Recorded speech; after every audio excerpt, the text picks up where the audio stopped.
Have you ever wondered what it takes to build something so massive it can be seen from space? Well, spoiler alert, that's a myth. But the reality of the Great Wall of China is even more mind-blowing. This isn't just a wall. It's a story of emperors, armies, and a nation's will to survive, stretching across deserts, mountains, and grasslands. So, what secrets are hidden within its ancient stones? Let's embark on a journey through time and uncover the epic tale of the Great Wall. Believe it or not, the story of the Great Wall doesn't start with one single wall. It begins way back in the 7th century BCE. At that time, China wasn't a unified country. It was a collection of warring states, each building their own walls for protection. Think of it like a neighborhood where everyone puts up their own fence. These early walls were mostly made of packed earth and gravel, a technique called rammed earth. They were built to defend against raids from nomadic tribes and sometimes from each other. These scattered fortifications were the seeds from which one of the world's greatest wonders would grow. The game changed completely in 221 BCE. A formidable leader, Qin Shi Huang, conquered all the warring states and declared himself the first emperor of a unified China. He was a man of grand ambitions. He created the terracotta army, standardized weights and measures, and, most famously, he decided to connect the existing northern walls. His vision was to create a single, unbroken line of defense. This wasn't just about keeping invaders out. It was a powerful statement. It declared that China was now one nation, protected by one massive barrier. This was the birth of the Great Wall as a unified concept, a project of unprecedented scale that would shape China's destiny.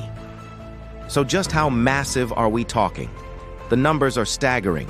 If you were to walk the entire length of the Great Wall, including all its branches and sections built across different dynasties, you'd cover over 21,000 kilometers, or about 13,000 miles. To put that in perspective, that's roughly half the circumference of the Earth. It's by far the longest man-made structure ever built. It snakes across 15 different provinces in China, traversing treacherous mountains, vast deserts, and rolling plains. It's not a single, continuous wall, but a complex defensive system, a dragon of stone and earth, winding its way across the landscape. Its primary purpose for centuries was military. The main threat came from the north, from skilled and fierce nomadic horsemen like the Xiongnu. These groups could raid Chinese settlements and disappear back into the steppes before an army could respond. The wall was designed to be a no-trespassing sign on a continental scale.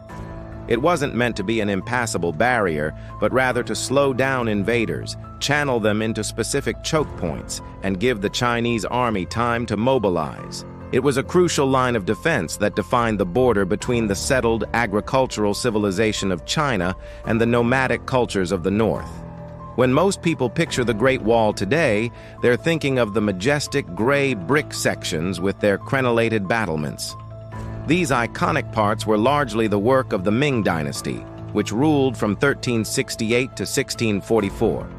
After driving out the Mongols, the Ming emperors were determined to prevent their return. They undertook a massive renovation and expansion project, using much stronger materials like bricks and stone.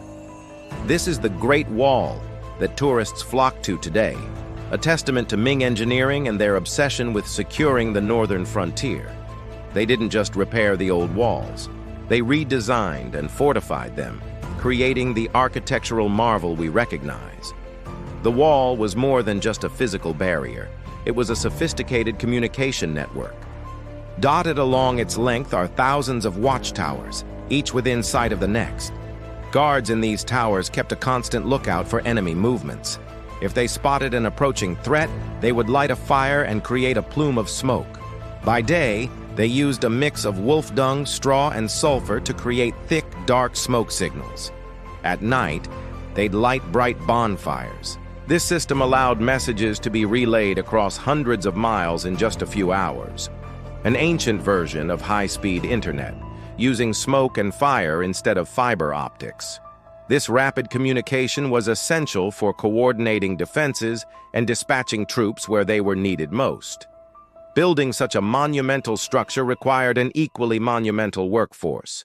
It's a dark chapter in the wall's history. Hundreds of thousands, possibly millions of people were conscripted to build it. This labor force included soldiers who were expected to build and defend the wall simultaneously. It also included a vast number of peasants forced from their farms to toil in harsh conditions. And, tragically, it included convicts and political prisoners, sentenced to hard labor on the frontier. The work was grueling and dangerous. Many perished from exhaustion, accidents, disease, and the extreme weather. The Great Wall is sometimes called the longest cemetery on Earth, a somber reminder of the immense human cost of its construction. The Great Wall's importance transcends its physical presence. In 1987, UNESCO recognized its immense value by designating it a World Heritage Site. This wasn't just for its architectural grandeur, but for what it represents.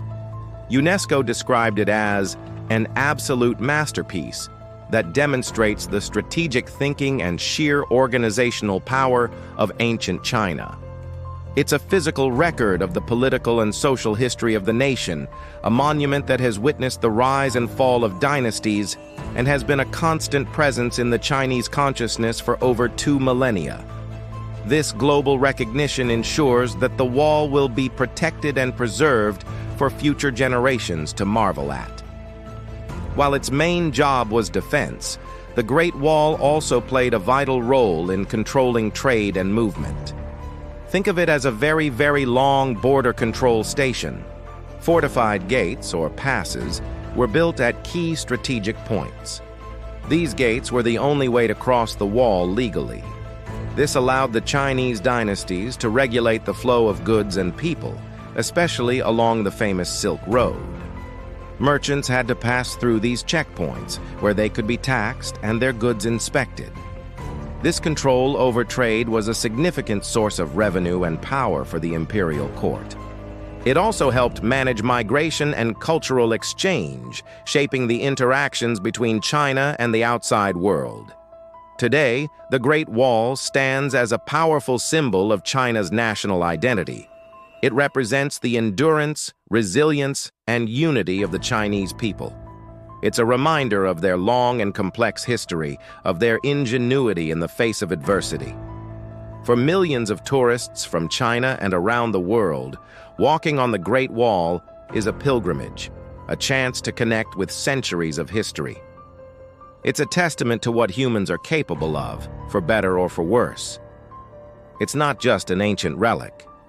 It's a living piece of history that continues to inspire awe and tell the story of a civilization. So, the next time you see a picture of the Great Wall, remember it's more than just an old wall. It's a 13,000-mile-long saga of conflict and culture, of emperors and ordinary people, a symbol of division that has, paradoxically, become a symbol of unity. Thank you so much for joining me on this incredible journey along the Great Wall of China. If you enjoyed this video and want to explore more amazing stories from our world's history, please hit that like button and subscribe to the channel. Don't forget to ring the notification bell so you won't miss our next adventure. See you next time.